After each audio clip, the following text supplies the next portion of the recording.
to your lower jaw, and also goes to your teeth as well. The facial nerve is going to exit with your vestibular cochlear nerve through the internal acoustic meatus, but then it's going to take a different pathway.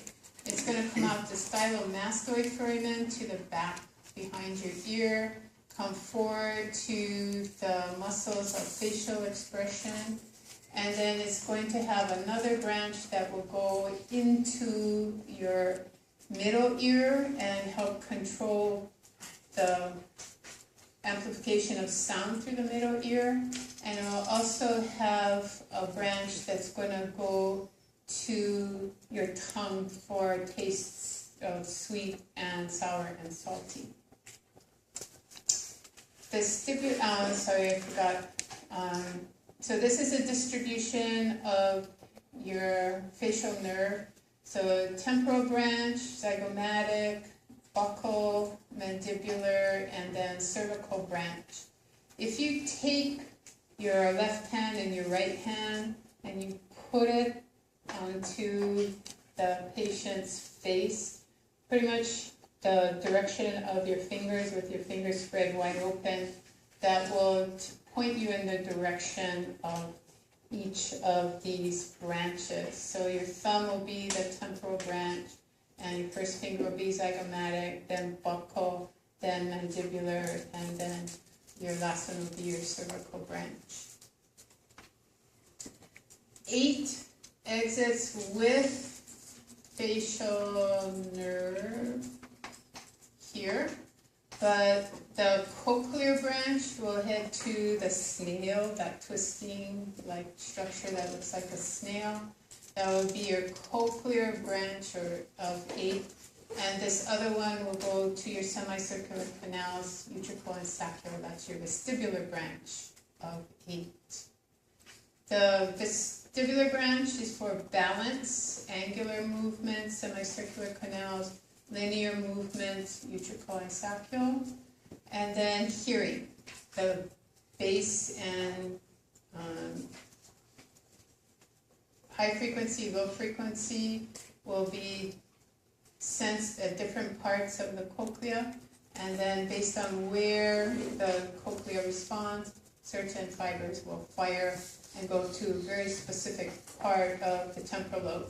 So there's a matching of the nerves that fire in your ear to where they end up on the auditory cortex. Sort of like the homunculus, but it's tonotopic mapping instead of body part mapping.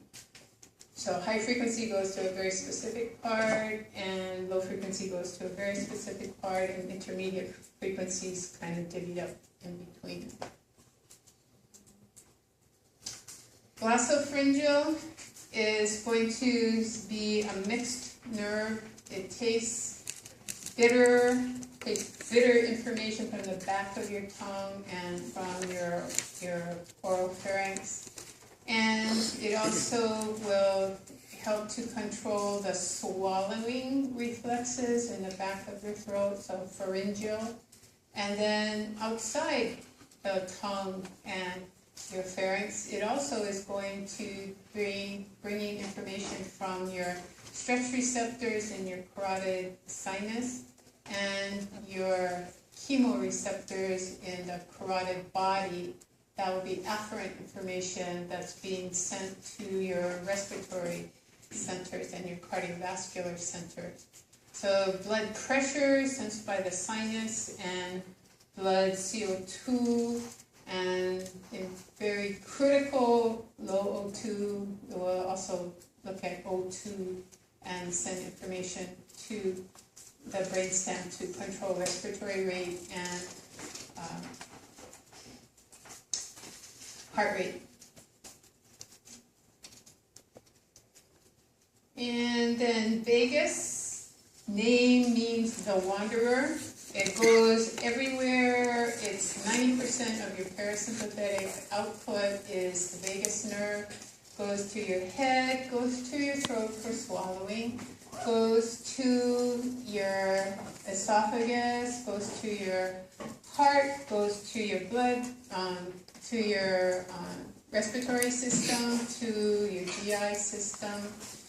And then 11 is backing up in that cervical plexus to the cervical nerves. And 12 is going to your muscles of your tongue. Okay, so Wednesday we'll talk a little bit about the cranial reflexes. We have this second impact syndrome to discuss, and then we're on to special senses. So chapter 18 in Martini.